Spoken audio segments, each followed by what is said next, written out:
저는 오늘 믿음이라고 하는 주제를 이야기하려고 합니다. 사실 신앙생활이 결국 믿음 생활 아니겠습니까?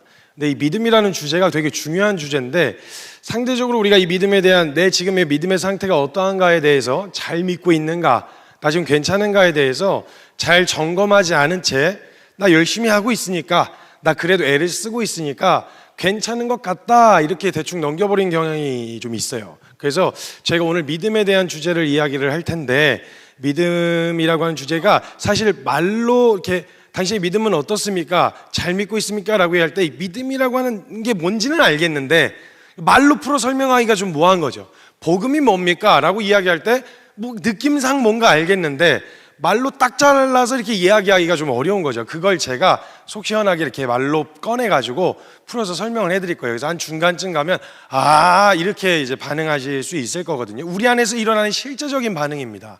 그래서 먼저 시작하기 전에 제가 사전조사를 좀 하고 시작하도록 하겠습니다. 자, 믿음이라는 걸 딱 생각했을 때요, 믿는 거, 하나님 믿는 거, 그거 쉽다. 뭐 그냥 아무나 다 하는 거지, 뭐 그냥 하면 되는 거 아니야? 이렇게 믿는 게 쉽다고 생각이 되시는 분, 그런 느낌이 찾아 들어오시는 분 계시다면 손 한 번만 잠깐 들어주시겠어요? 오케이, 감사합니다. 자, 이쪽도 안 들고 저쪽도 안 되면 제가 진행하는데 굉장히 어려워집니다. 그래서 어느 한편은 꼭 들어주셨으면 좋겠어요. 자, 그럼 반대로 믿는 거, 이거 어렵다, 치열하다, 이거 제대로 믿으려고 그러면 진짜 쉽지 않다, 힘들다, 이런 정서가 느껴지시는 분 계시다면 잠깐 손 한 번만 들어주세요. 감사합니다. 내려주세요. 네.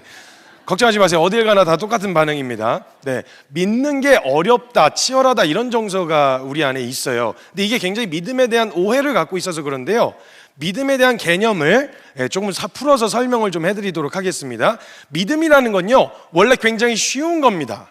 왜냐하면 믿음은 그 설계가 어떻게 되어 있냐면, 믿음은 믿어지도록 되어 있어요. 믿어주는 게 아니라 믿어지는 거예요. 그러니까 내가 애를 써서 내 의지에 달려있는 게 아니란 얘기죠. 자, 생각해 보세요. 내가 어떤 사람을 믿어요. 그건 내 의지가 강하거나 내가 노력해서 믿는 건가요? 아니면 이 대상이 믿을만 해서 믿는 건가요? 이 대상이 믿을만 해서 믿는 거잖아요. 그럼 이건 내가 얼마나 잘 살았냐, 내가 얼마나 도덕적이냐, 내가 얼마나 괜찮냐, 이거하고 상관없이 내가 이 대상을 믿는 건 이 대상이 믿을만 했기 때문인 거죠. 그러니까 내 의지에 달려있는 문제가 아니라는 거예요. 근데 믿음은 믿어주는 게 아니라 믿어지는 건데, 어떻게 하면 믿어지는 믿음이 생기느냐, 내가 그 믿으려고 하는 대상을 알아가면 알아갈수록 믿어지는 거예요. 내가 그 대상에 대해서 알아가는데, 여기서 안다는 건요, 여러분 이런 사물 같은 거는요 그냥 눈에 보이는 게 답니다. 그래서 뜯어서 분해 조립하면 이걸 그냥 안다고 말할 수 있는데요, 문제는 인격은 조금 달라요. 인격을 안다는 표현은 사람을요, 뇌를 열어본다고 생각을 읽을 수 있는 게 아닙니다. 그리고 심장을 꺼내본다고 마음을 읽을 수 있는 게 아니고요. 그래서 그 사람을 안다고 말할 땐 보통 어떻게 알아가냐면, 그 대상을 겪어서 알아가는 걸 말하는 겁니다. 경험해서 알아가는 거죠. 예를 들면 이렇게 생각해 보세요. 이 사람을 저에게 소개시켜 준다고 생각해 보세요. 그럼 이 사람이 저한테 이렇게 소개를 한 겁니다. 이 사람 진짜 착해. 그럼 저는 그 소개를 받았어요. 그리고 저는 경험한 바가 없이 그 들은 소개만 가지고 이 사람을 다른 누군가에게 소개할 때는 아마 이렇게 소개할 거예요. 그 사람 착하다던데? 들은 정보에 대한 이야기를 하는 거죠. 근데 내가 직접 이 사람이 착하다는 걸 경험해 본 거예요. 그럼 이제 어떻게 소개할까요? 그 사람 진짜 착해, 이렇게 된다는 거죠. 그러니까 이 사람에 대해서 믿음은 믿어주는 게 아니라 믿어지는 건데, 믿으려고 하는 대상을 알아가면 알아갈수록 믿어지는 거예요.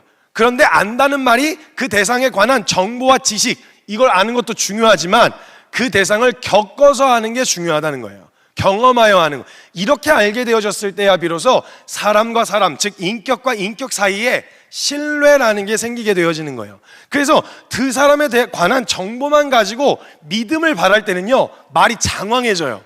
이 사람이 이런 사람이고, 글쎄 이런 사람이라니까, 이런 것도 있고 저런 것도 있어, 이렇게 장황해지는데요, 경험해서 아는 사람은요, 그 사람의 이름만 이야기해도 그냥 자연스럽게 믿음이 그냥 딸려가는 거예요. 그러니까 내가 노력하지 않아도 되는 거예요. 왜냐하면 겪어서 알고 있으니까. 그래서 믿음은 원래 굉장히 쉬운 겁니다. 그래서 예를 들면 이렇게 한번 생각을 해보시죠. 우리 여기 남자 성도님들 계시는데, 우리 남자 성도님들 한번 대답해 보세요. 나는 우리 부모님의 주민등록번호를 외우고 있다 하시는 분 계시다면 손 한번 들어주세요.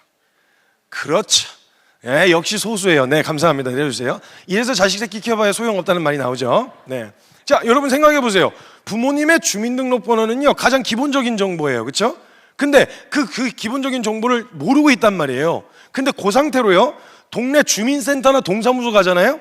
거기 있는 공무원이 나보다 우리 부모님에 대한 정보를 더 많이 알고 있어요. 왜냐면 치면 다 나오니까요.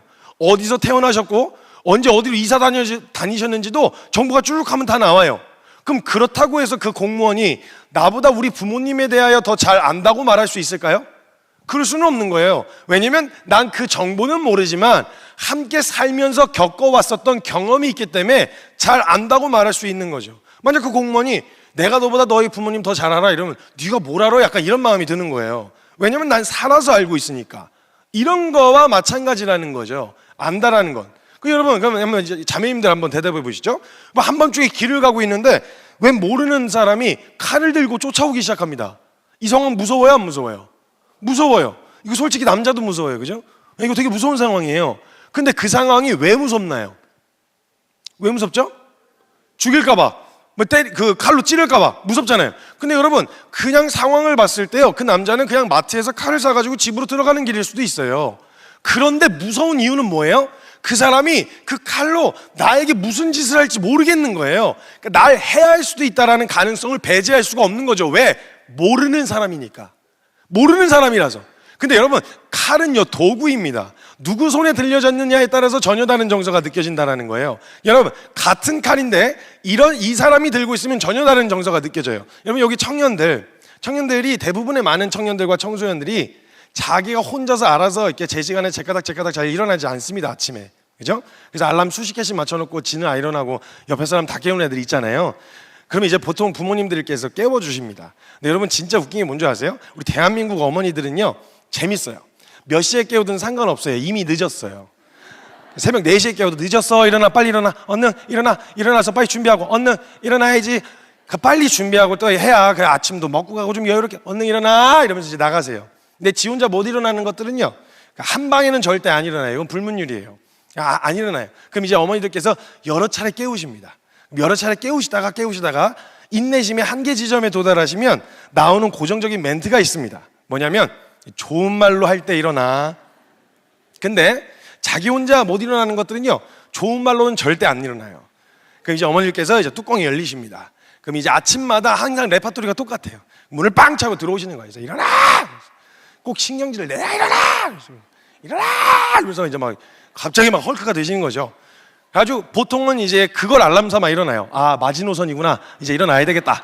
이제 해갖고 이제 부시시 이렇게 눈을 떴습니다. 눈을 떴는데 글쎄 어머니가 아침을 준비하다 들어오신 거예요. 그래가지고 김치를 썰다 들어오셨네. 그래서 왼손에는 김치 국물이 뚝뚝뚝 떨어지고 있고 오른손에는 그 김치를 썰던 칼을 들고 계셨어요. 자, 이 상황 무서워요, 안 무서워요? 무서워요. 여러분, 이거 무서운 상황이에요. 생각을 해보세요. 여러분, 아까 그 남자는 화가 안 나 있는데도 그냥 칼을 들고 있다는 이유만으로도 무서웠잖아요. 근데 지금 이분은 화가 난 채로 칼을 들고 있어요. 그리고 다른 누구에게 화가 난 게 아니라 정확하게 나에게 화가 난 채로 칼을 들고 있단 말이에요. 그런데 그 상황이 나한테 화가 났는데 그 상황 앞에서 뭐 상황은 조금 객관적으로 보면 얼마나 무서운 상황이에요? 근데 그 어머니가 내가 안 일어난다는 이유로 그 칼로 나를 해야 한다거나 막 이럴 거란 두려움이 있어요, 없어요? 없어요. 옵션도 없어요. 할 수도 있나라고 하는 그 가능성 자체를 염두하지 않아요. 왜? 엄마니까. 요 한마디로 다 정리가 되는 거예요. 그분은 신실하신 분이죠. 아니, 그분은 이런 분이죠. 이렇게 설명 안 해도 돼요. 왜냐하면 내가 수십 년을 함께 살아왔지만 엄마는 절대 나 해야 할 사람이 아니라는 걸 지식적으로 이해한 게 아니라 살면서 경험해서 알게 된 거예요. 그러니까 그 자리에서 칼을 들고 내 앞까지 와도, 내 눈앞까지 와도 등짝 맞을 걱정은 하는데 칼로 당할 거라는 생각은 안 드는 이유가 뭐냐? 엄마니까. 요 짧은 문장 안에 수십 년의 경험이 담겨 있는 거예요. 그래서요, 장황한 설명이 필요 없어요. 경험에서 알고 있으면요, 그냥 그 안에서 신뢰, 자연스럽게 형성되는 거예요. 그러니까 이걸 그 중에서 누가 일어나 앉아가지고 어머니가 그 칼로 절 찌르지 않으실 걸 믿습니다. 이렇게 할 이유가 없잖아요. 그렇게 하는 사람은 없다고요. 왜냐하면 엄마니까. 마치 이와 같다는 거예요. 그래서 인격과 인격 안에서 신뢰가 생기게 되어지는 과정은 이러합니다. 그냥 다짜고짜 그 정보만 들었다고 해서 믿음이 생기는 게 아니에요. 믿음은 믿어주는 게 아니라 믿어지는 겁니다. 그래서 믿어지는 믿음은 어떻게 생기느냐? 내가 믿으려고 하는 대상을 알아가면 알아갈수록 믿어지는 거다. 근데 그 대상을 아는 것이 관한 지식을 말하는 것이 아니라 중요합니다. 그것도. 그러나 그것을 경험하여 아는 것이 우리에게 중요하다라는 거예요. 그렇게 되어졌을 때 인격과 인격 사이 안에서의 신뢰가 우리 안에 보통 형성되어진다는 거예요. 그래서 믿음은 원래 굉장히 쉬운 겁니다. 여러분, 우린 인생은 유한하기 때문에요, 믿음 없이는 살 수가 없어요. 살 수가. 그래서 모든 일이 앞을 내다볼 수가 없잖아요.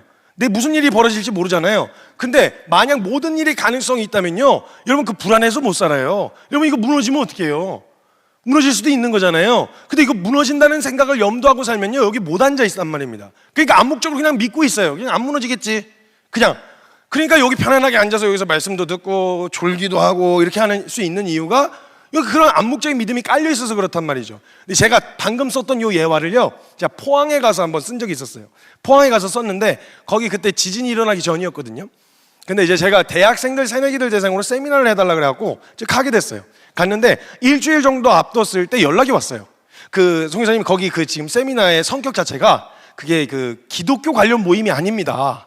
그래서 불신자들이 60% 이상입니다. 그래서 기독교 특성을 가진 모임이 아니기 때문에 복음을 대놓고 전하면 컴플레인이 들어올 수 있습니다. 그래서 대놓고 말고 인문학적으로 좀 접근을 해가지고 복음을 우회해서 이렇게 전해달라는 거예요. 그 일주일 전에. 그럴 거면 왜 날 불렀어? 나 선교사인데. 그럼 인문학 교수님을 불렀어야지. 근데 어떻게 일주일밖에 안 남은 걸. 그래서 일단 알겠다 그랬어요. 그리고 갔는데 저는 무식해서 그런지 전 예수님 얘기 안 하고 복음을 어떻게 전해야 될지를 모르겠더라고요. 그래갖고 어차피 책임은 진행부가 지는 거 아닙니까? 그래서 그냥 했어요. 그냥 니는 죄인이다, 니는 십자가가 필요하다, 이래가지고 그냥 날치니까 몇 명 왔다 갔다 하고 분위기 안 좋았어요. 그래서 제가 둘째 날쯤에 믿음에 대한 이야기를 하면서요, 믿음이라는 건 우리가 생각할 때 이성 vs 믿음, 과학 vs 믿음, 자꾸 이런 대립구도로 놓는데 그건 대립구도로 놓을 주제가 아니다. 장르가 다른 거다, 장르가. 왜냐면 여러분, 과학이라는 건 거기에 이제 공대생이나 이런 조금 이성적이라고 말하는 그런 친구들이 많이 앉아 있었거든요. 그래서 믿음이라는 게 뭔가 내가 없는 믿음을 종교 생활을 위해서 만들어내는 게 아니라 원래 우린 믿음이 좋아, 잘 살고 있다. 그래서 이 하나님이라고 하는 존재가 없다는 믿음으로 살아가고 있었고, 이걸 방향을 바꿔서 있다고 믿는 삶으로 살아가는 삶을 말하는 거지 없는 믿음을 만들어내라는 말이 아니다. 그러면서 너희가 생각하는 것들이, 청년들이 자주 생각하는 게 이성 vs 믿음, 과학 vs 믿음 이렇게 생각하는데 그걸 같이 놓고 볼 주제가 아니다. 과학이라는 학문 자체가요, 관찰이 가능한 명제를 가지고 실험을 통해서 참인지 거짓인지를 밝혀내는 학문이 과학이에요. 그러니까 과학이라는 학문 자체는 발견되었다라고 하는 전제가 있는 거죠. 그걸로 유추해보고 짐작해볼 수 있지만 발견된 것까지라고 하는 제한적인 가설이 주어진단 말입니다. 근데 믿음이라고 하는 것 자체는 아예 장르가 달라요. 보이지 않는 것을 대하는 영역이란 말이에요. 그러면 과학이라는 게 보이는 명제, 관찰 가능한 명제를 가지고 이야기한 거니까 아직 발견되지 않은 미지의 영역에 의해서 새롭게 지금까지 쌓아놨었던 모든 이론이 뒤집힐 수도 있다는 가능성은 항상 있는 거예요. 그래서 100% 확신을 잘 안 해요. 과학자분들도 100% 확신을 잘 안 한단 말이에요. 그럴 수 있다라고 이야기를 한단 말이죠. 근데 희한하게 하나님은 100% 없대. 그래서 제가 물어봤어요, 궁금해서. 아니, 다른 거는 그렇게 불확실한데 왜 하나님은 100% 없냐? 그러니까 제가 이야기한 게, 있다는 증거를 찾지 못했으면 없다고 말하는 중이다라고 말하고, 그러면 있다는 증거를 발견하면 나도 믿겠다 이렇게 얘기를 해야지 왜 100% 없다고 이야기하냐? 지금 있다는 증거를 발견 못한 게 아니라 없다는 증거 또 못 찾았지 않냐? 그럼 없다고 말하는 중이다라고 얘기해야지 그걸 100% 없다고 이야기하면 안 되지 않냐? 라고 이야기를 해줬어요, 같이 이야기할 때. 그러니까 천지 창조에 대한 이야기도, 창조론, 진화론 얘기를 할 때도 사실은 진화론에 대한 이야기를 볼 때 전제 자체가 하나님이 없다라는 전제로 지금 있는 현상을 찾아 올라가다 보면 굉장히 설득력 있는 얘기인 건 맞아요. 근데 그 끝에 가서 결국 빅뱅에 대한 이야기를 할 때에도 결국은 그래, 이거 그럴 수 있는데, 그런 현상들이 있는데 그렇게 대규모로 이런 우주적인 것들이 이게 발생할 수 있는 것에 대한 확률에 대해서는 근데 그런 가능성이 있을 수 있다. 그러니까 없다고 제껴놓으면 그럴 수 있다는 거죠. 제가 너무 궁금해서 물어봤어요. 아니라고, 무신론자인 분에게 한번 물어봤어요. 그럼 만약에 전제 자체를 없는 것에서 찾아 올라가니까 저 설득력 있다. 그럼 만약에 진짜 그냥 믿으란 말이 아니라 창조주, 절대적인 존재가 있다는 전제로 만약 설명한다면 창조론이 그게 비과학적이냐 그랬더니 아니죠, 그렇게 해석하면 제일 편하죠, 이렇게 얘기를 하시더라고요. 그러니까 전제가 다른 거예요, 전제가. 그러니까 그렇게 이야기하는 건 결국 뭐냐, 마음에 하나님 두기를 싫어하는 거예요. 하나님 없이 찾아보려고 하니까, 없이 기원을 찾아보려고 하니까 찾을 수 있는 최대치. 그럼 설득력 있더라고요, 실제로. 그러니까 만약에 이 믿음에 대한 영역은 우리가 과학과 이성과 나눠서 볼 게 아니라 그 이성대로 눈에 보이는 것들은 과학으로서 보면 되고 믿음을 써야 되는 영역을 믿음을 쓰면 된다. 근데 사람과 사람 사이 안에서 너희들도 이미 믿음을 잘 쓰고 있다, 이렇게 대학생들에게 이야기를 한 거예요. 그러면서 이제 너희가 여기 앉아있는 이유도 이 건물이 안 무너질 거는 믿음 때문 아니냐 이러면서 이제 이 예화를 쓴 거죠. 그래서 제가 이제 마무리하고 숙소에 잠깐 들어갔는데, 숙소에 들어갔더니 거기 그 웬 청년 하나가 찾아온 거예요. 숙소로 새파랗게 어린 게, 저도 파란데 더 파란 게 와가지고 문을 막 두드리면서 나오라는 거예요. 그래서 제가 이제 문을 열고 나갔더니 그 남자애가 이렇게 서 있었는데 자기가 강의를 듣는데 굉장히 불편했다는 거죠. 그러면서 얘기를 하는데 그 친구가 이제 공대생이었어요. 포항에 무슨 공대가 있나 봐요. 묻지 마세요. 알려고도 하지 마시고요. 포항에 무슨 공대가 있어요. 묻지 마세요. 알려고 하지 마세요. 찾아보지 마세요. 근데 공대생인데 자기가 공대생이라는 프라이드가 얼마나 강한지 문장 시작할 때 공대생으로 시작해갖고 문장 끝날 때 공대생으로 끝나는 문장을 구사하는 거예요. 얘가 자꾸 이런 식으로 얘기하는 거예요. 자기는 공대생이라는 거예요. 그래서 아까 전에 자기가 강의를 듣는데 자기는 굉장히 불편했다는 거예요. 왜냐하면 공대생이기 때문에. 이런 식으로 얘기를 하는 거예요. 그래서 왜 불편했냐 그랬더니 자기는 공대생이라는 거예요. 그래서 아까 전에 무슨 암묵적인 믿음이라고 말했던 그 대목이 자기는 굉장히 불편했다는 거예요. 왜냐하면 공대생이기 때문에. 그래서 그게 왜 불편했냐 그랬더니 자기는 공대생이라는 거예요. 그래서 자기는 그런 암묵적인 추상적인 개념 때문에 자기는 거기 있었던 게 아니라 자기는 확률 때문에 거기 있었다라는 거예요. 왜냐면 공대생이기 때문에. 근데 조금 신경질이 났어요. 좀 짜증이 났어요. 그래갖고 제가 그 무슨 질문 하는지는 알겠는 거죠. 그래서 알겠다, 뭐 무슨 말 하는지 알겠다. 근데 제가 대답을 준비한 게 아니니까 잠깐만 기다려, 생각 좀 정리하마 이러면서 이제 생각을 정리하면서 짧게 하나님 앞에 지혜를 구했어요. 하나님, 저 자식 한 방 먹일 수 있는 지혜를 주세요. 그리고 눈을 뜨고 이제 이야기를 했죠. 네가 공대생이라 그랬지? 그랬더니 그렇대요. 그러면 네가 공대생 입장으로 한번 너의 논리를 한번 이야기해보자. 너가 공대생 입장으로 봤을 때 그 건물이 무너지지 않을 확률이 100%이드냐 100%드냐 물었어요. 근데 그렇지는 않대요. 왜냐하면 천재지변까지도 가능성으로 본다면 무너질 수도 있는 확률이 있대요. 존재한대요. 그래서 제가 거기까지 딱 얘기 듣고 나서 그러니까 확률에도 믿음이 필요한 거 아니야. 아무리 낮은 쪽 확률이라도 같은 공대생이라도 낮은 쪽 확률, 즉 무너질 수도 있다는 가능성, 천재지변을 예상했다든지 아니면 무너질 수도 있다는 가능성을 믿거나 알았던 사람은 그걸 수리하거나 보수하거나 밖으로 나가거나 뭔가 액션을 취했을 거 아니야. 대부분의 사람들이 높은 쪽 확률을 믿는 거고 그게 믿음의 영역이다 라고 이야기를 했죠. 다행히 감사하게도 걔가 신입생이었어요. 교양 과목도 안 배운 녀석이었어요. 근데 거기까지 딱 듣고 제발 다음을 대답하지 않길 바랬어요. 왜냐면 그 다음에 제가 준비한 게 없었어가지고. 근데 고민을 하는 척 하더니 오케이 그랬더니 가더라고요. 저도 승리의 기쁨을 만끽하면서 잠에 들었죠. 이렇게 우리가 일상 가운데서 믿음이라는 영역을 굉장히 잘 사용하면서 살고 있단 말입니다. 그리고 쓰고 있어요. 그런데 희한하게 하나님을 믿는 믿음에서는 어렵다는 정서를 갖고 있어요. 사람들과의 관계에서 그리고 일상을 살아가면서 신뢰, 즉 믿음이라는 영역을 이렇게 자연스럽게 만들어가면서 살고 있으면서 하나님을 믿는 믿음에는 어렵다, 힘들다, 이런 생각을 자꾸 갖고 있다는 거예요. 이게 오해가 쌓여서 그런데요. 여러분, 믿음이라고 하나님을 이제 믿는 믿음, 신앙에 관련된 제가 상담을 받게 되어지면요, 청년들이 보통 비슷한 레파토리의 질문들을 이렇게 던집니다. 그래가지고 이런저런 질문들을 하는데 저한테 이제 그런 이야기를 이제 하는 친구들이 많아요. 믿음에 대한 고민들을 가지고 얘기할 때, 선교사님, 믿음으로 했는데 안 돼요. 믿음으로 했는데도 안 돼요. 잘 안 되는데요. 뭐 이런 얘기를 많이 해요. 그럼 제가 이 질문을 하도 많이 들어가지고요, 그 질문에 답을 해주는 레파토리가 있어요. 거꾸로 다시 되묻습니다. 믿음으로 했는데 뭐가 안 돼? 질문 쉽게 바꿔드릴게요. 믿음으로 했을 때 뭐가 어떻게 되길 바랬는데 지금 기대한 게 있으니까 실망한 거잖아요. 그럼 믿음으로 했더니 뭐가 어떻게 되길 바랬어? 그러면서 이제 물으면요, 대부분 다 이렇게 생각해요. 믿음으로 했더니 갑자기 내 연약함이 확 사라진다거나, 믿음으로 했더니 갑자기 없던 열정이 생긴다거나, 믿음으로 했더니 소심하던 사람이 대범해진다거나, 믿음으로 했더니 갑자기 성격이 확 고쳐진다거나, 뭐 이런 거, 눈에 두드러지게 보여지는 변화 있잖아요. 나의 변화. 이거에 대해서 사람들이 보통 생각한단 말이죠. 10중 8구 다 이걸 기대해요. 근데 그 영역에서 기대를 하면 항상 실망하게 되는 거죠. 뭐야, 믿었는데도 안 돼, 안 바뀌잖아, 안 변하잖아, 이런 생각들을 갖는다는 거예요. 그러니까 믿었을 때 나타나는 열매, 변화, 여기에 자꾸 집중을 한다는 거예요. 근데 여러분, 성경에서 믿음을 얘기할 때 굉장히 단순하게 이야기했습니다. 성경은 뭐라고 이야기하냐? 하나님을 믿었다, 이게 끝이에요. 근데 우리가 기대하는 건 뭐냐? 하나님을 믿었다? 그러니까 그 뒤에 딸려오는 거 있잖아요. 이거 왜 안 나타나냐고. 믿었는데 왜 안 나타나냐고. 이거 없으면 나 믿음 없는 거야? 어떻게 된 거야? 이렇게 혼란스러워한단 말이죠. 그래서 여러분 기억하셔야 되는 건요, 씨앗이 생명이 있고 땅이 좋은 땅이면 심겨지면 열매는 맺혀지는 거예요. 우리의 수고가 열매를 맺는 게 아니라 물도 주고 잡초도 뽑고 이런 수고는 해야 되겠죠.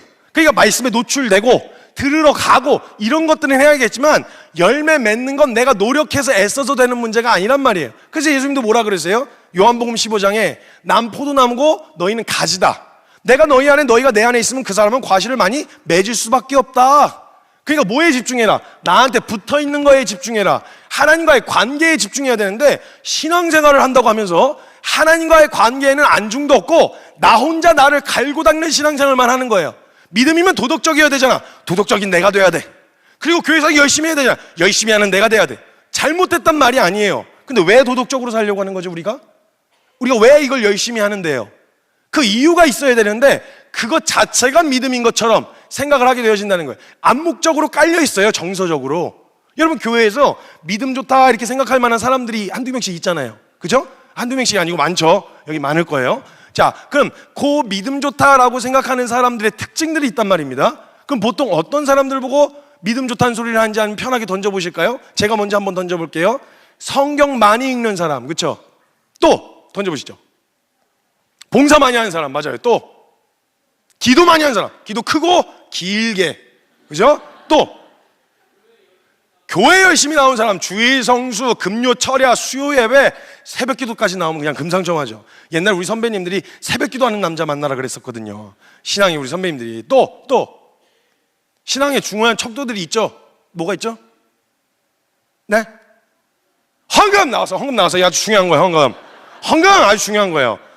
또 전도. 그래요. 막 찬양도 열심히 하고, 찬양 그냥 하면 안 돼. 서서 해야 돼. 서서 그냥 가만히 멀뚱멀뚱 서 있으면 안 돼. 손 들어야 돼. 손도 그냥 어설프게 들면 안 돼. 그 신령해 보이는 손가락 각도가 있단 말입니다, 여러분.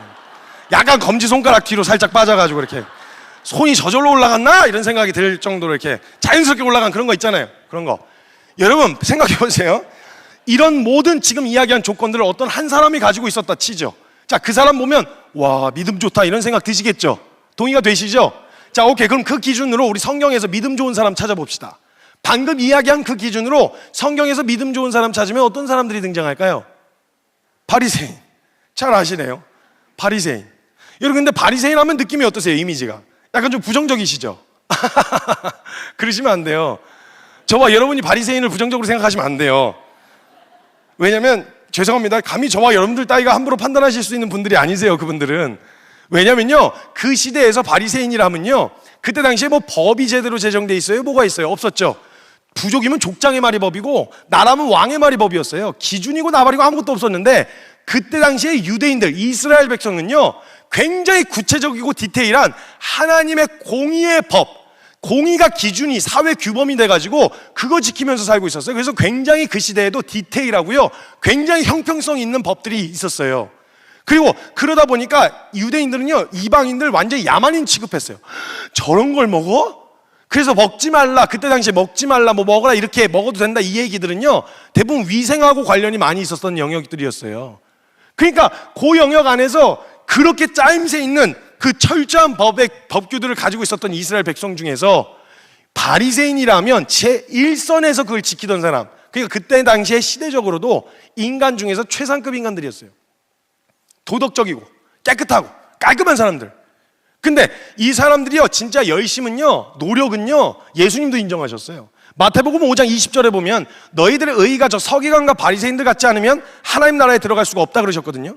그 정도로 노력은 인정하셨는데요, 재밌게도 바리새인들의 노력을 믿음으로 봐주진 않으셨어요. 노력은 인정. 근데 그거 자체를 믿음으로 보진 않으셨단 말이에요.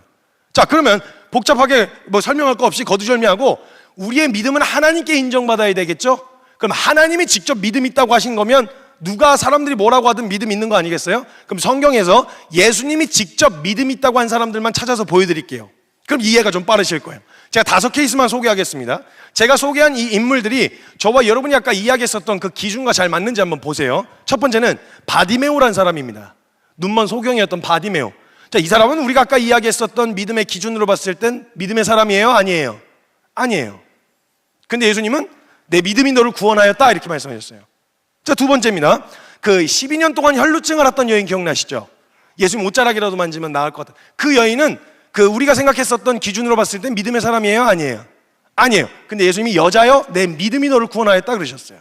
자, 세 번째, 10명의 나병 환자가 있었는데 예수님께 고침을 받고 돌아온 나병 환자에게 예수님이 내 믿음이 너를 구원하였다 하셨어요. 이것도 아니에요. 기준상.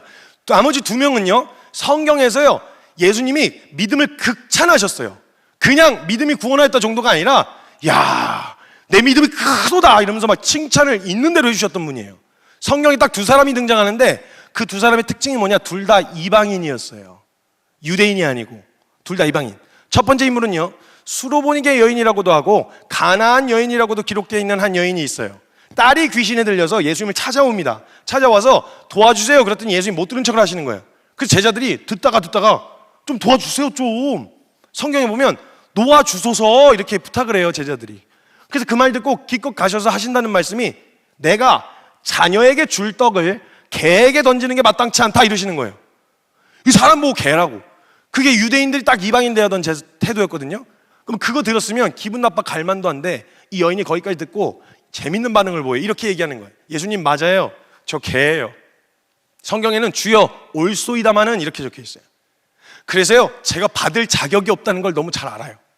그래서 제가 다 달라는 말이 아니고요, 혹시 저 같은 자에게라도 떨어질 은혜의 부스러기는 없을까요? 주여 올소이다마는 개도 주인의 상에서 떨어지는 부스러기는 먹나이다. 이렇게 얘기한 거예요. 여기까지 딱 들으시고 나서 예수님 감동 이빠이 받으셨어요. 와, 여자요, 내 믿음이 크도다 이러면서 막 있는 대로 칭찬해 주세요. 이게 첫 번째 인물입니다. 두 번째 인물은 백부장이라는 인물입니다. 백부장, 여러분 백부장 들어보셨죠?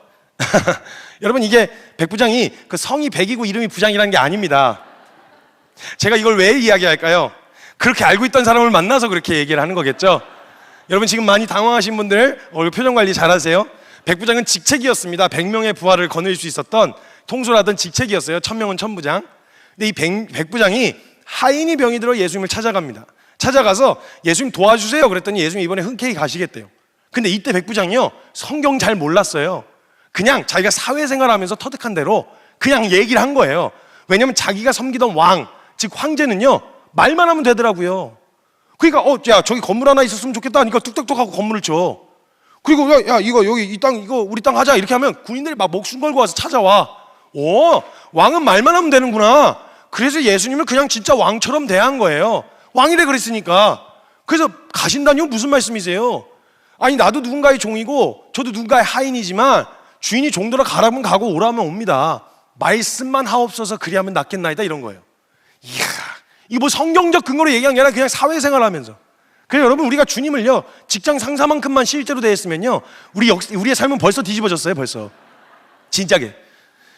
그러니까 거기 딱 들으신 예수님이 감동 또 있는 대로 받으셨죠. 그래서 마치 이스라엘 보고 들으라고 이야기하세요. 내가 이스라엘 중에서도 이만한 믿음을 본 적이 없다. 내 믿음대로 될지어다. 가라. 여기서 보내세요. 자, 이 두 인물은 우리가 아까 이야기했었던 기준을 봤을 때 믿음의 사람이에요? 아니에요? 아니에요.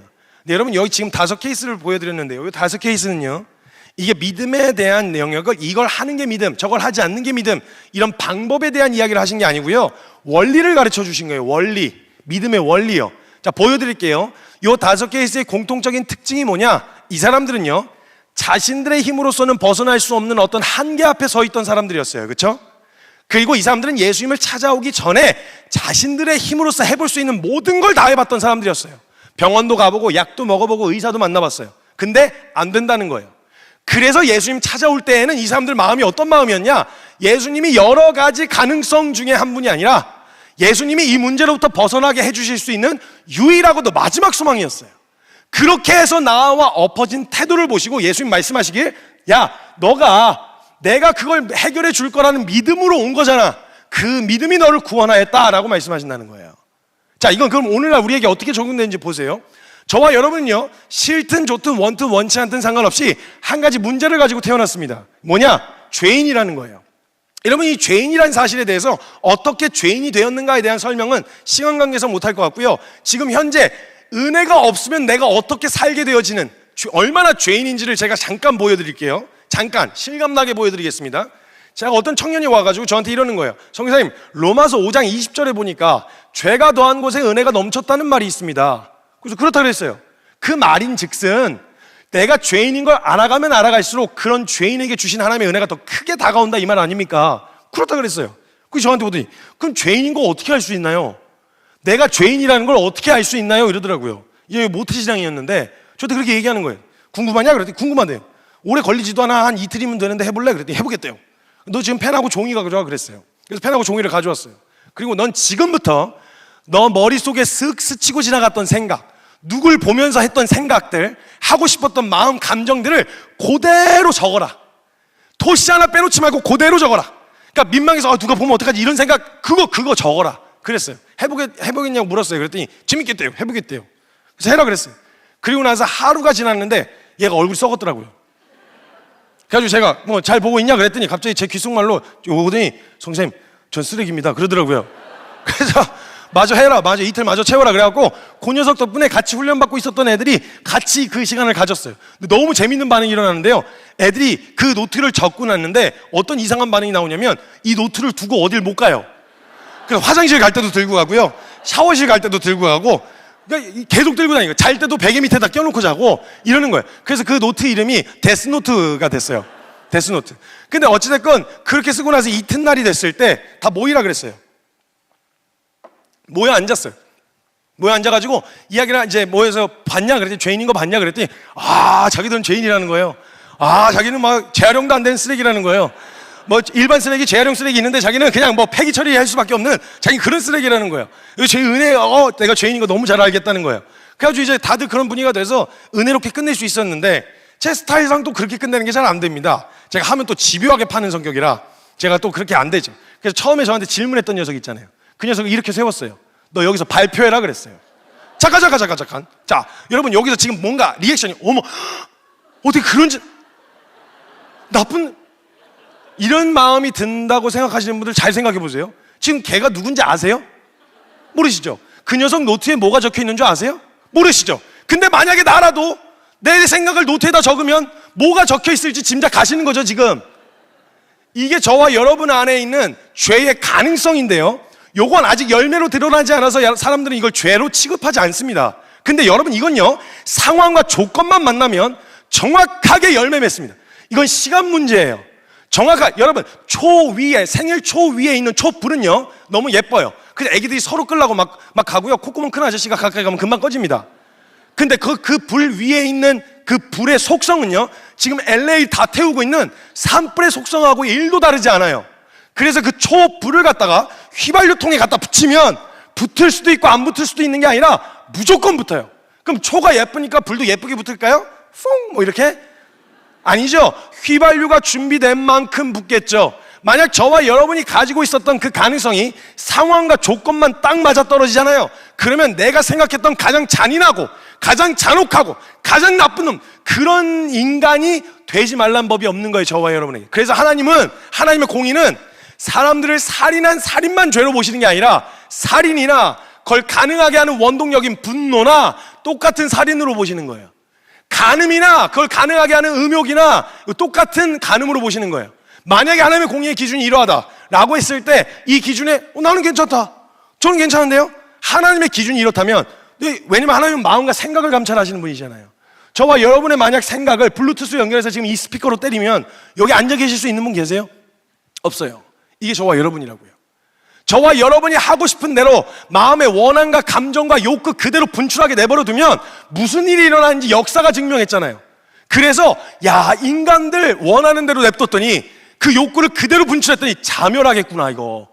그래서 부랴부랴 국제법도 세계 1, 2차 대전 보고 나서 이러다 진짜 다 죽겠구나, 안 되겠다, 뭐라도 이거 통제가 안 되면 다 죽겠다. 그래서 법이라는 울타리 안에 있게 하잖아요. 그래서 여러분 만약에 무정부 상태라고 생각했을 때, 무정부 상태 하면 뭔가 파라다이스가 생각나세요? 아니죠. 어두운 뒷골목 슬럼가가 연상되는 이유가 그거예요. 통제가 안 되면요 그렇게 돼요. 이게 인간이에요. 이걸 아신 거예요 주님이. 그래서 율법이라고 하는 가이드를 통해서 어느 정도라도 가이드가 없으면 그냥 자멸하게 된 거죠. 이게 죄인이라는 거예요. 이걸요 스스로 해결해 보려고 몸부림치던 바울이 하다가 끝에 내가 간음까지는 어떻게 안 해보겠는데 음욕이 어떻게 안 돼, 내가 살인까지는 어떻게 안 해보겠는데 분노가 어떻게 안 돼. 해보다가 안 돼서 마지막에 내린 결론이 뭐냐? 오호라, 나는 곤고한 사람이라. 누가 나를 이 사망의 몸에서 건져내랴. 자기로서는 절대 못 벗어나겠는 거죠. 그래서 이걸 깨닫고 내가 죄인이구나. 근데 이걸 내가 갈고 닦아서 되는 문제가 아니구나를 깨닫고 이 문제를 해결하러 오신 분, 예수 그리스도 앞에 그 문제를 가지고 나아가 엎어진 태도를 보시고 예수님 말씀하시길 내 믿음이 너를 구원하였다 라고 말씀하신다는 거예요. 그럼 여러분, 그 앞에 선 사람의 모습이 우리가 생각한 만큼 도덕적이고 깨끗하고 멋있고 화려할까요? 아니죠. 죄인인 상태로 왔겠죠. 근데 한 가지 다른 건 뭐냐? 내가 죄인이라는 게 인정된 거예요. 그 상태로 나온 모습을 보시고 예수님 말씀하시길 내 믿음이 너를 구원하였다라고 말씀하신다는 말이죠. 이게 지금 여기까지 이렇게 얘기하면 제가 시간 관계상 말을 와다다다 빨리 하는 바람에 그냥 듣다 보면 그런 것 같은데 이렇게 하는데 성경적 근거가 없으면 안 되잖아요. 그럼 제가 예수님이 직접 제자 훈련시켜서 사람을 바꿔놓으셨는데 어떻게 바꿔놓으셨는지를 보여드릴게요. 사람이 훈련시킨 것도 아니고 예수님이 직접 제자 훈련시켰는데 그 제자 훈련 받은 사람을 어떻게 바꿔놓으신지를 보면 예수님이 원하시는 믿음의 사람의 모습이 어떤 건지 알 수 있을 거 아니에요. 보여드릴게요. 여러분, 대표적으로 12제자 중에 우리가 제일 잘 알고 있는 인물이 있는데 베드로라고 하는 분입니다. 이 베드로 선배님은요, 일단 진짜 낄 때 안 낄 때 구분을 잘 못하셨어요. 성격이 워낙 다혈질이시고요. 성경에서 보면. 그리고 씬스틸러였어요, 이분이. 그래서 사복음서에 보면요, 굵직한 사건마다 등장 안 하는 데가 없어요. 등장하셔서 대사 한마디씩 꼭 치세요. 그리고 욕을 바가지로 드셨던 분이시거든요. 근데 이분이 원래 본업이 뭐였냐면 어부였어요. 근데 그물질을 잘 못하셨나 봐요. 예수님 만날 때마다 고기를 한 마리도 못 잡아요. 이분이 고기 잡는 꼴을 못 봤어요, 이분이. 근데 주님도 보시는데 그 처음에 누가복음 5장에서 예수님도 베드로를 보시다가 쟤 어부는 아닌데 이런 생각이 드셨나 봐요.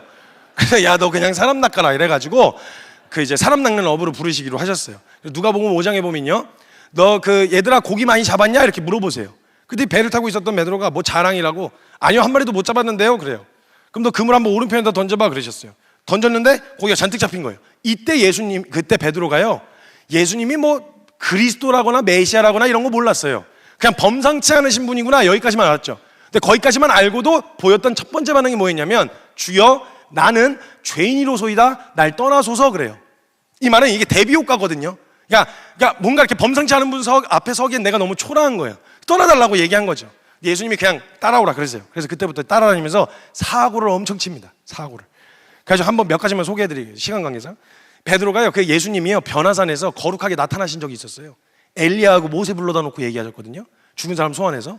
여러분, 그거요, 우리나라 정서로 따지면 이순신 장군하고 세종대왕 불러다 놓고 얘기하시는 거예요. 그럼 셋이 얘기하시면 분위기 어떻겠어요? 얼마나 중요한 분위기 아니에요? 내가 낄 자리가 아니잖아요. 근데 그 셋이 얘기하시는 자리에 글쎄 베드로 선배님이 끼셨어요, 거기. 성경 어디에도 예수님이 오라고 하신 적이 없어요. 지가 갔어요, 그냥. 근데 재밌게도 예수님이 가란 말씀을 안 하세요. 그래서 거기 낀 거예요.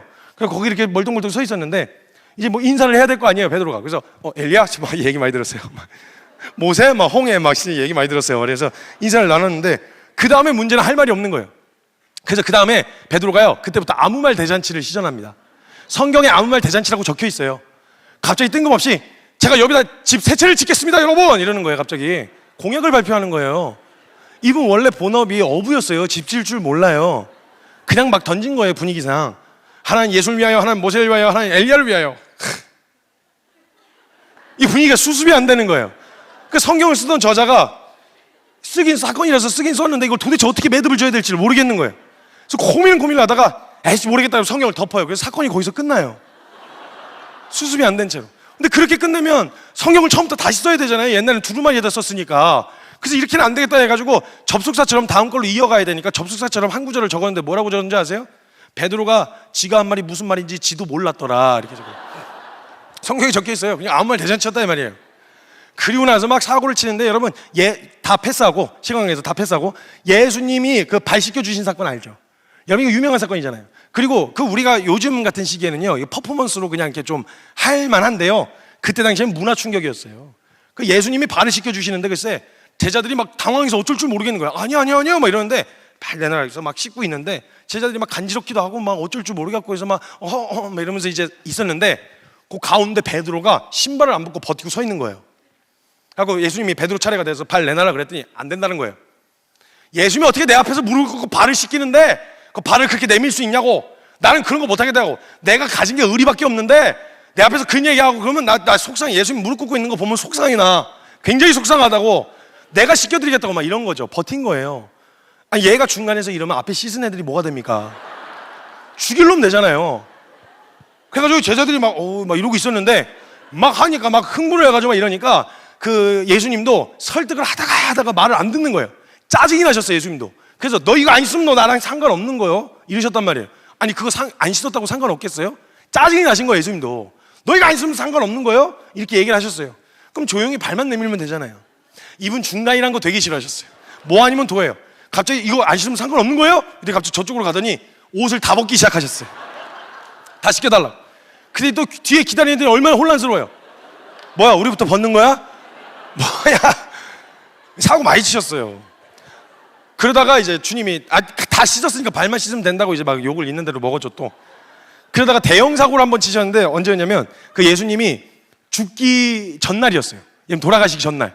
이때 예수님 예민하셨거든요. 이때만큼은 예수님 건들면 안 됐었어요. 근데 하필 이때 요 언저리에서 칭찬을 한번 받아요, 베드로가. 주는 그리스도시요 살아계신 하나님의 아들이십니다 이랬다가 야 이러면서 바요라 시모나 이러면서 칭찬을 받아요. 근데 문제가 뭐냐면 칭찬은 고래를 춤추게 하지만 이 베드로 선배님에게 칭찬은 이성을 마비시켜요. 살이 분별이 안 되세요. 그래서 분위기 파악 전혀 못하고 또 뭐 하나만 걸려봐라 이러면서 막 이러고 있었는데 예수님이 갑자기 되게 나약한 소리를 하신 거죠. 내가 곧 있으면 이제 죽으러 갈 거야. 내가 너를 떠날 거야. 뭐 이런 얘기를 하신 거예요. 이걸 또 베드로가 어떻게 그냥 넘어가요. 그래가지고 베드로가 예수님 잠깐 스탑. 있으면 나 베드로는 뭐야? 의리. 뺀 뭐야? 시체라고. 내 앞에서 그런 약한 소리 하고 그러면 나 서운해. 굉장히 서운하다고. 서운해. 지켜드릴 거니까 걱정하지 마시라고. 그리고 혹시 잡혀가신다? 내가 죽기까지 따를 거라고 막 이런 거죠. 하고 뭐 칭찬받을 줄 알고 이러고 있었는데 이때 예수님이요. 그런 거 받아주실 여유가 없으셨어요. 그래갖고 이때는 털렸는데 진짜 아주 오지게 털려요. 이름도 안 부르세요. 사탄이라 그래요. 사탄아 물러가라 이래갖고 막 있는 대로 막 이러세요. 그래갖고 또 깨갱해갖고 잠깐 찌그러져 있었는데 자기가 뭘 잘못했는지를 전혀 깨닫지 못하신 거죠, 베드로 선배님. 그래서 마지막으로 대형 사고를 하나 또 치세요. 그게 예수님 잡혀가실 때 가룟 유다가 팔아 넘기잖아요. 근데 재밌게요, 성경에 보면 웃긴데 이 베드로 선배님이 그때 이후로 어디서 주워왔는지 모르겠는데 칼을 하나 주워왔어요. 예수님 지켜드리겠다고 안 차고 다니다가 그때 갑자기 칼이 있어요. 그러니까 주워온 거예요, 예수님 지켜드리겠다고. 그러면서 또 막 보디가드 하겠다고 그러고 돌아다니고 있었는데 가룟 유다가 팔아 넘겨서 잡혀가시잖아요.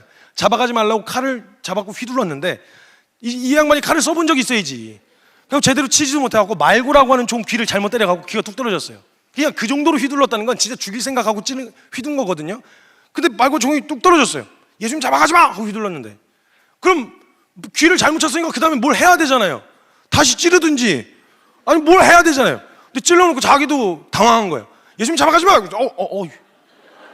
말고 아야 둘이 눈이 마주쳤는데 말고 귀에서 피가 막 추추 나오니까 막 베드로 이거 어떻게 해? 막 이렇게 된 거죠. 그 예수님 잡혀가시는데 그 제자가 사고 쳐놨으니 수습을 하셔야 되잖아요 또. 그래갖고 그 다음에 스케줄 되게 많으셨는데 예수님이 가시다가 갑자기 예수님이 베드로 목소리가 들린 거예요. 예수님 잡아가지 마! 이러 뒤를 딱 봤더니 사고를 딱 친 거예요. 이래가지고 가가지고 그 한밤중에 잡으러 온 애들이랑 같이 그 떨어진 귀 찾느라고 새벽에 그거 찾아가고 붙여주고 가셨어요. 갈 때까지 털리셨어요. 칼로 흥한 자는 칼로 망할 거라고. 이래가지고 가셨단 말이에요. 그렇게 해서 이제 사고만 계속 치셔서 이거 말고도 많은데 심각해서 말을 못해요. 그리고 나서 제자 훈련의 1막이 내려집니다. 1막이 딱 내려지는데 1막이 딱 내려지고 나서 그 이전으로 살짝 돌아가서 죽기까지 따른다고 이야기했을 때 있잖아요. 그때 예수님이 베드로에게 되게 의미심장한 말을 하나 남겨놓으세요. 뭐라 그러시냐면 너 지금은 따라올 수가 없는데 후에는 따라올 수 있을 거야 이러세요. 처음에 베드로는요 자신이 있었어요. 왜냐면 뜨거웠거든요. 열정이 있었고 뜨거운 마음이 있어서 무슨 말씀이에요? 나 죽기까지 따를 거예요. 막 이렇게 얘기를 한 거죠. 그런데 그렇게 얘기하니까 못 알아듣는 걸 아시고 예수님이 뭐라 그러시냐면 너가 다 굴기 전에 날 3번 부인할 거야 그러세요. 그래서 자기는 그때 베드로는 그럴 생각이 전혀 없었어요. 그러면서 다시 이렇게 쪼로로 돌아와서 예수님이 잡혀가셨고 예수님이 잡혀가신 현장까지는 첫 현장까지는 베드로가 쫓아갔어요. 여러분 패션 오브 크라이스트라고 하는 영화를 보신 분이 계시다면 그 장면을 이렇게 상상하면서 들어보세요. 제가 좀 입체적으로 설명을 해드릴게요. 베드로가 그 모닥불이 몇 개 피워져 있는 데 가가지고 예수님이 그 앞에서 말도 안 되는 신문을 당하는 걸 옆에서 듣고 있었어요. 그래갖고 거기서 불안하고 두려운 마음에 거기 이러고 서 있는데 거기서 웬 까메오처럼 어떤 자매님이 하나 등장하세요. 이 자매님이 등장하셔서 그 여자의 무서운 속성 3가지를 다 소개하고 가세요. 진짜 임팩트 있는 캐릭터예요, 그분이. 그래서 일단 여자의 무서운 속성 첫 번째는요, 일단 여자는 예리합니다. 여자의 직감이라는 게 있어요. 하나님이 여자에게 특별하게 주신 그 생명을 품을 수 있는 어떤 그런 이제 신체적인 조건과 이런 것도 주셔서 굉장히 센시티브해요. 그래서 직감이라는 게 변화를 금방 캐치하는 거죠. 그래서 뭔지는 몰라도 뭔가 있다까지는 금방 캐치하는 거예요. 그래서 형제님들 잘 들으세요. 이거 지금 생존에 관련된 이야기 하고 있는 거예요. 그래서 거짓말을 하고 있는데 앞에서 자매님 고개가 끄딱 이제 45도로 꺾였다. 그러면 뭔가 잘못됐구나 이런 걸 깨달으셔야 돼요. 그게 90도로 꺾이면 이제 저와 여러분의 생존이 굉장히 희박해진다는 것만 알고 계시면 되겠어요. 어찌됐건 그 상황에서 어떤 자매님이 요 베드로의 이상한 점을 캐치한 거예요. 쟤 왜 이렇게 안절부절해? 그리고 나서 가까이 가서 주변에서 얼씬얼씬거리는데 그 일렁이 있는 불 속에 비춰진 얼굴을 보니까 낯이 익어. 저 사람 옆에서 쫓아다니고 나대던 애랑 되게 비슷하게 생긴 거예요. 이게 딱 캐치가 된 거죠. 그래서 가서 물어본 거예요. 너 저 사람 제자랑 되게 비슷하게 생겼다. 너 그때 그 나대던 애랑 되게 비슷하게 생겼다. 너 찌는 거죠. 여러분 이때요 베드로가요 죽기까지 따르겠다고 이야기한 지 하루도 안 지났어요. 입에 침도 안 말랐다고요. 그리고 그거 진심이었거든요. 증명하면 되잖아요. 근데 사람들 주변 안에 딱 있으니 목이 턱 걸리는 거예요. 이때 등장하는 여자의 무서운 속성 두 번째, 여자는요 예리한데 영향력이 있습니다. 여러분 그거 아세요? 남자들은요 이걸 저기다 옮겨야 된다고 생각하면요 들어서 옮길 생각을 합니다. 근데 여자들은요 이걸 저기다 옮겨야 되잖아요. 그러면 옮기게 만들어요. 이게 진짜 무서운 영향력이거든요. 여러분 그거 아세요? 창세기에서 선악과 뱀이 선악과로 유혹할 때 여자만 공격한 거 아세요? 남자 이 자식 공격해봐야 어차피 여자 또 따로 다시 공격을 해야 되는데 여자 공격해서 넘어오니까 남자 이 자식 1+1으로 딸려오잖아요. 그러니까 이 영향력이라는 게 있는 거죠. 그래가지고 이때 이 상황에서 베드로가 딱 이야기를 하니까 주변 사람들이 막 반응을 하기 시작했어요. 맞네. 그러니까 이 압박을 느끼던 베드로가 그 앞에서 예수님을 부인합니다. 그리고 떠났는데 자리를 옮겼는데 세 번째 무서운 속성 집요하기까지 해요. 쫓아갔어요. 그래서 거기서 예수님 면전 앞에서 저주 맹세 부인을 합니다. 저주 맹세 부인. 하루도 안 지났어요. 하루도. 근데 자기가 주님을 죽기까지 따르겠다는 고백은 진심이었는데 하루도 못 지켜낸 자기의 믿음을 본 거예요. 그리고 나서 막 괴로우면서 옷을 찢어요. 머리를 찢고 막 머리를 뜯고 막 도망칩니다. 그리고 어디로 돌아가냐? 예수님 만나기 이전으로 돌아갑니다. 이게요 예수님이 직접 제자 훈련을 시키신 3년 반의 막바지입니다. 많이 바뀌었나요? 우리가 기대한 멋있는 믿음의 모습이 보이시나요? 이게 예수님이 훈련시킨 사람이에요. 그리고 제자들이 배신한 제자들이 몇 명이 도망가서 디베리아라는 바닷가에서 그물질을 하고 있었어요.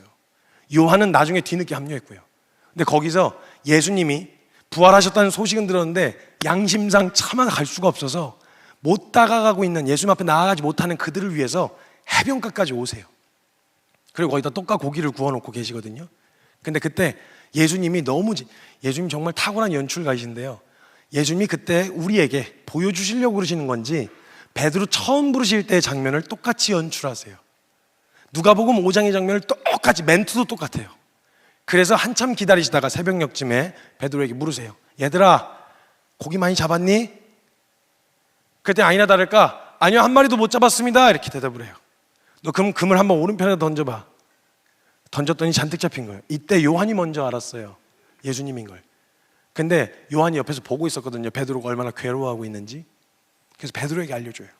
야 예수님 오셨어. 이 얘기를 딱 들은 베드로가요 평상시 같았으면요 무서워 도망칠 만한 상황 아니에요? 잡으러 오신 것 같잖아요 느낌상. 근데 이때 베드로가요 재밌는 반응을 보여요. 갑자기 거기서 겉옷을 둘러요.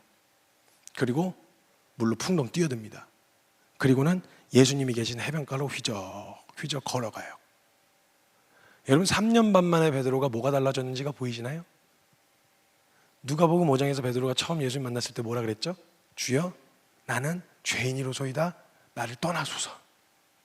근데 그때보다 더 흉악하게 그땐 모른다는 핑계라도 될 텐데 알 거 다 알면서 예수님을 배신한 자기 꼬라지를 보고 있는데 예수님이라니까 예수님이 계신 대로 뭔가 홀린 듯이 거기 걸어가는 거예요.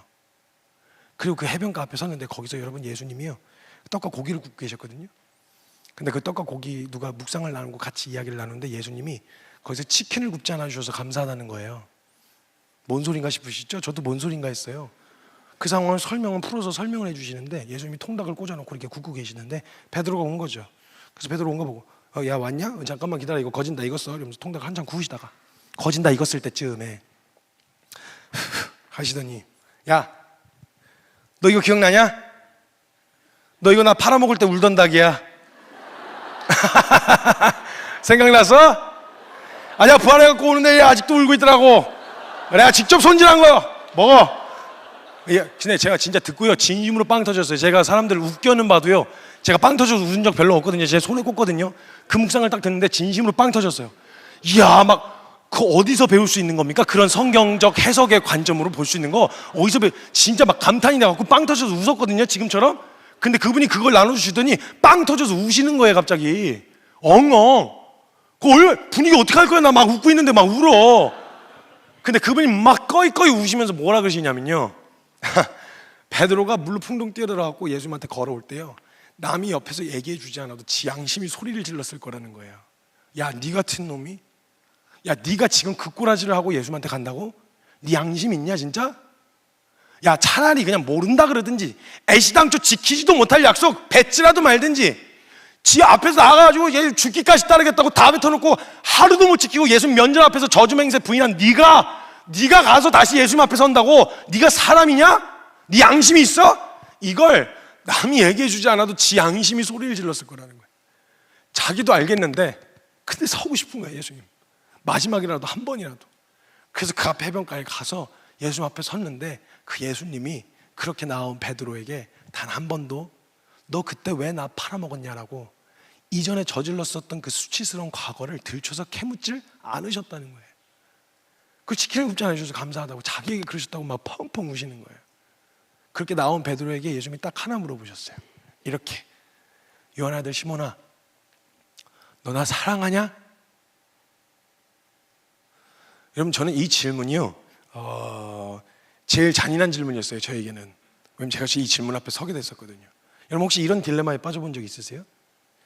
사랑하냐는 질문에 사랑한다고 말하고 싶어. 근데 내 꼬라지를 보니까 하나님 사랑한다는 놈이 너 그러고 사냐? 이런 얘기 들을 것 같아. 그래서 차마 예, 저는 하나님 사랑합니다 이렇게 말을 못하겠어. 그런데 또 내 꼬라지 때문에 그래서 하나님 사랑하는 거 아닙니다 라고 말하자니, 그래서 획하고 돌아서자니 그 차마 발이 안 떨어지는 거 있죠. 여러분, 진짜 믿음 어렵고 그렇게 치열하고 힘들고 어려우면 그럴 것 같으면 그냥 떠나시면 되잖아요. 그냥 가면 되잖아요. 누가 붙잡아요? 그냥 가면 되잖아요. 근데 여러분도 아마 경험해보세요. 한번 그 앞에 서보세요. 사랑한다고 말하자니 내 꼬라지가 너무 형편없어. 잘 살 자신도 없고 그렇게 장담 못하겠어. 그래서 내 꼬라지 때문에 그래요, 나 기독교고 나발이고 주님 사랑이고 뭐고 나 모르겠어요, 그냥 떠날래 하고 딱 떠날라 그러는데 발이 안 떨어지는 거예요. 이게 발이, 그것 때문에 사랑 안 한다고 말하자니 그게 아니었으면 이렇게까지 해올 이유가 없었던 거예요. 시몬 베드로도 이걸 고민했나 봐요. 근심하면 고민을 하다가 베드로가 이렇게 얘기해요. 아시잖아요, 내가 3년 반 주님 어떻게 쫓아다니는지. 다른 사람 몰라도 주님은 아시잖아요. 내가 잘한 건 아니고 내가 뭐 잘났다는 것도 아니었는데, 근데 주님은 아시잖아요. 내가 3년 반 내가 왜 그렇게 쫓아다니는지. 한 번 더 물으세요. 너 나 사랑하냐? 내가 주를 사랑하는 줄 주께서는 아십니다. 그 3번을 물어보세요.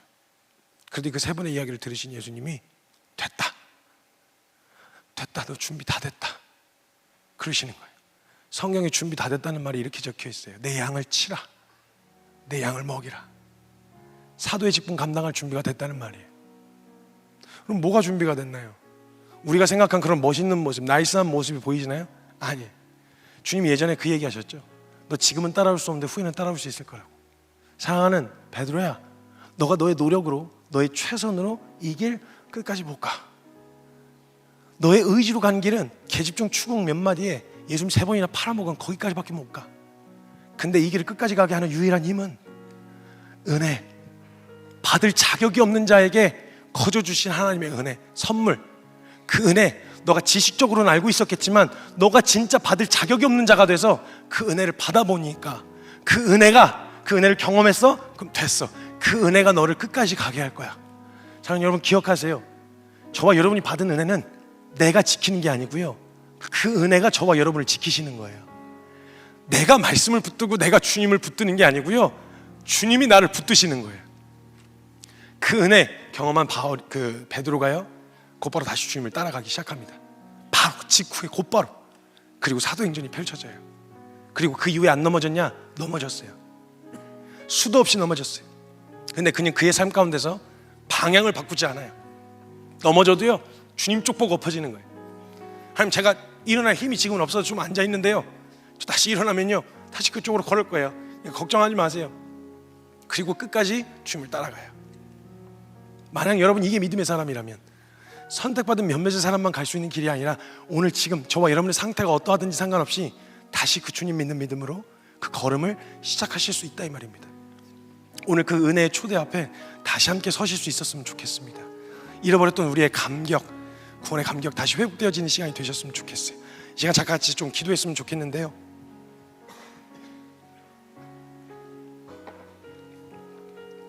여러분 저는요, 여러분이 신앙생활 몇 년 했는지 궁금하지가 않습니다. 사역은 얼마나 하셨냐 그것도 별로 궁금하지 않아요. 직분이 뭡니까 이것도 별로 궁금하지 않아요. 한 가지 궁금한 건요, 여러분 신앙생활이라고 해오시던 그 과정 가운데 언제 진짜 자격이 없는 나에게 거저 주신 하나님의 선물이라던 그 의미인 은혜를 진짜 경험해서 알게 돼가지고 그 은혜만 생각하면 눈물 퍽 쏟아지고 감격하던 그 경험, 그 기억이 여러분의 신앙생활 가운데 있으시냐는 거예요. 아무리 되짚어 생각해봐도 내 기억 속에 그런 은혜와 감격이 없었다면요, 여러분 다른 거 다 내려놓고서라도 하나님 앞에 그거 구하셔야 돼요. 하나님, 저 그 은혜 가르쳐 주세요. 받을 자격이 없는 자에게 거저 주신 하나님의 선물이라는 그 은혜의 의미를 저에게 가르쳐 주세요. 그거부터 구하셔야 돼요. 근데 아마 대다수의 많은 분들은 그런 기억이 있어. 뜨거웠었던, 막 그것만 생각하면 눈물 퍽 쏟아지던, 뭘 시키셔도 은혜이고 감격이었던 그 기억이 있어. 근데 시간이 지나면서 사람에 치이고 상황에 지치고 질려서 그냥 하루하루 그냥 연명하듯이 차마 떠날 수는 없는데 하루하루 연명하듯이 신앙생활 유지해 오시던 분들도 계실 거예요. 여러분 이거 기억하셔야 됩니다. 우리가 어떤 사랑받은 자였었는지, 우리가 어떤 은혜 받은 자였는지 다시 기억하셔야 돼요. 그래서 그래 맞다, 나 그런 사랑받은 사람이었지, 맞아 나 그런 은혜 받은 사람이었지, 이걸 다시 기억하시고 오늘 있는 그 자리에서 털고 일어나 다시 주님을 따라 걷는 그 믿음의 여정이 다시 시작되시기를 주님의 이름으로 축복합니다. 시간 같이 기도할 때 여러분 구하세요. 은혜가 필요하신 분들은 은혜를 간구하시고요, 그 은혜를 다시 기억하셔야 되는 분들은 그 은혜 앞에 다시 서실 수 있었으면 좋겠어요. 그리고 이 믿음의 여정을 우리가 함께 다시 걸어 나아가는, 주님과 동행하는 그 삶이 다시 펼쳐질 수 있었으면 좋겠습니다. 시간 같이 기도할 때 여러분의 마음을 담아서 하나님 앞에 구하기 원하시는 기도 제목을 가지고 우리 같이 통성으로 기도하며 나아가도록 하겠습니다. 같이 기도합시다. 하나님 감사합니다. 주님